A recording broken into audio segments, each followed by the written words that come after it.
I'm here today to catch up with Elaine and to share the stories that unfortunately Elaine's not able to tell anymore because her memory's not so good, like a lot of us, but for Elaine in particular, her condition means that, you know, she can't speak as clearly as she might have done 10 or 15 or 30 years ago. Who's this beautiful place? Hi. Hey, hi. Look at you. Howdy doody. I feel honoured to be able to speak about her, not on her behalf, but certainly about her, and the legacy that I think we can give great credit to her for where the game is now. My name's Heather Reid. I'm a pioneer in the women's game. I'm a former CEO of Australian women's soccer in the 1980s through to the early 90s. Also more recently a board member of Football Australia. The great Elaine Watson, often regarded as the matriarch of the women's game in Australia, was and continues to be a terrific mentor for me.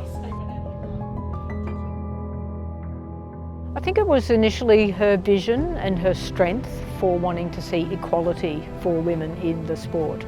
You've got to remember we're going back to the late 70s when I got involved in 1982, so almost 40 years ago. It was a fledgling game for women. It was still seen as a bit of kick and giggle, not to be taken too seriously. And Elaine just showed a great sense of fortitude and fight within her to make sure that there were equal opportunities for women. And I guess she liked me. I came along as I was studying as a student of sports management in Canberra at the time, and I was full of ideas and great plans that we could put into place to professionalise the sport, to take it from a kitchen table administration to the boardroom in essence. And she saw great potential in that, and I guess she saw a great ally, and we've been great friends ever since.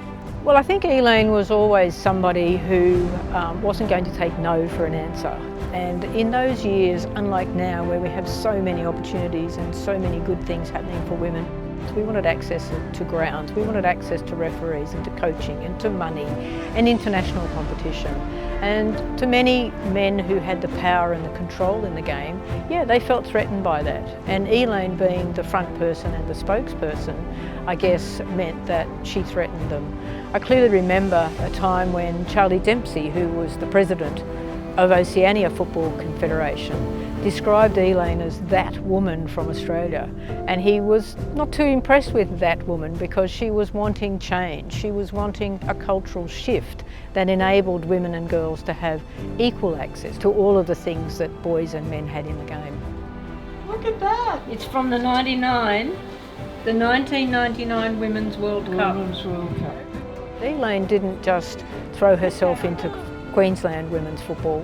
She was very much instrumental in guiding Australian women's soccer, in leading a charge to get women's football into a World Cup and also into the Olympics.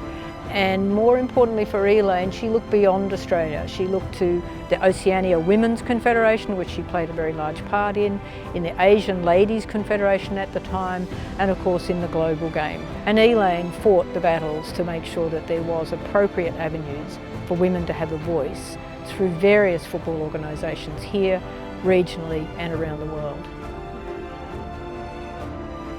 So as we celebrate the 100th anniversary of women's football in Australia, it's worth remembering that the devout, passionate Queenslander, Elaine Watson, was at the forefront of the development of the game in the modern era.